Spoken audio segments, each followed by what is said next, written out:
Magandang buhay mga bata!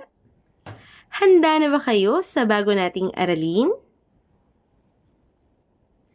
Ating balikan ang ating pinag-aralan. Pinag-aralan natin ang letrang X.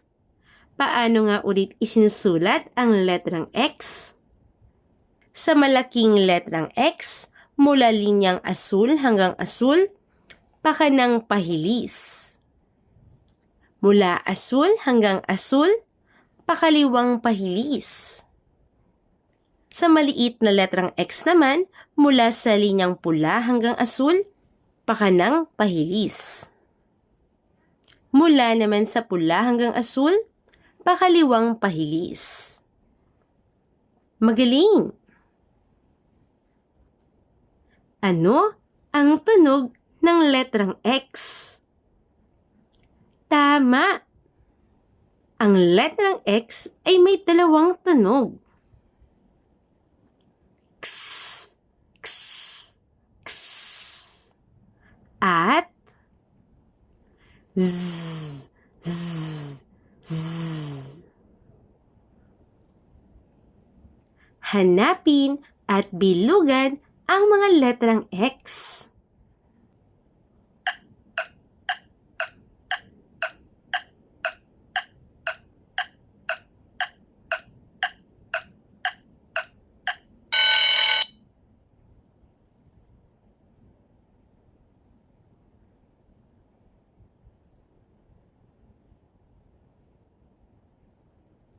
Magaling! Oras na ng mensahe. Balikan natin ang dalawang lugar na tirahan ng mga hayop. Ito ay ang lupa at ang tubig. Balikan natin ang mga hayop na nakatira sa lupa. Lagyan natin ng check ang hayop kung ito ay nakatira sa lupa at X naman kung hindi. Pugita. Tama, X. Tigre. Tama, check. Oso. Tama, check. Elepante. Tama, check. Baka. Tama, check. Dolphin.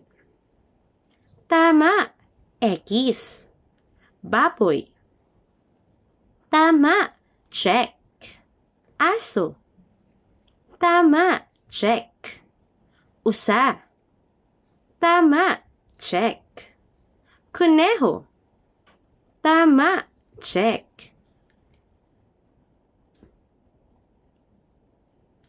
Ating balikan ang mga hayop na nakatira naman sa tubig. Lagyan natin ng check ang mga hayop na nakatira sa tubig at X naman kung hindi. Dikya. Tama, check. Leon. Tama, X. Pagi. Tama, check. Dolphin. Tama, check. Pating. Tama, check. Tupa. Tama, X. Pugita. Tama, check. Seahorse. Tama, check. Hipon. Tama, check. Isda. Tama, check. Pag-aralan natin muli ang mga lugar na tinitirhan ng iba't ibang hayop. Pansinin mo nga ang lugar na ito. Ano ang iyong nakikita? Tama. Ang lugar na ito ay mayroong lupa at tubig. Narito ang ilang mga lugar na tinitirhan ng mga hayop na may lupa at tubig, kagaya ng pond o mga lawa. Mayroon ding ilog,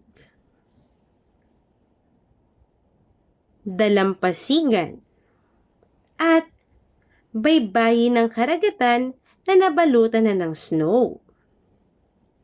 Narito ang mga halimbawa ng mga hayop na nabubuhay at nakatira sa lupa at tubig, kagaya ng lawa at ilog. Nakatira rito ang mga palaka, pagong, suso, hippopotamus, bibe, gansa, ahas, at buwaya. Ang mga hayop na nakatira naman sa tabing dagat ay ang alimango at starfish. Samantalang, ang mga hayop na nakatira sa baybayin ng karagatan na nababalutan ng snow ay ang penguin at dugong. Tingnan nyo naman ito, mga bata. Ano ang napapansin nyo sa lugar na ito? Tama, ito ay nasa Himpapawid. May mga hayop na nakatira sa Himpapawid o di kaya na may nakalagay ang mga tirahan nila sa itaas ng mga puno. Kagaya ng pugad at bahay pukyutan. Kung minsan, sila din ay naninirahan sa sanga ng mga puno. Narito ang mga halimbawa ng mga hayop na nakatira sa puno at himpapawid. Gaya ng paru-paro, tutubi, bubuyog, kulisap, lamok, langaw, loro, agila, kuwago, at kalapati. Tukuyin natin ang tirahan ng mga sumusunod na hayop.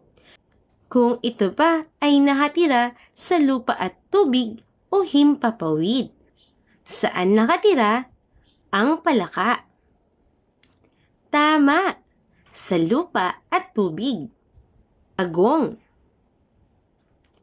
Tama, lupa at tubig. Agila. Tama, sa himpapawid. Loro. Tama, sa himpapawid. Alimango. Tama, sa lupa at tubig. Tutubi. Tama, sa himpapawid. Bibe.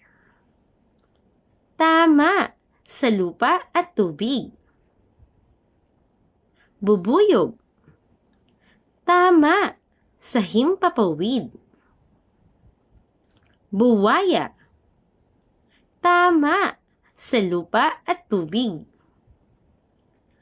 Paru-paro. Tama, sa himpapawid. Magaling, mga bata!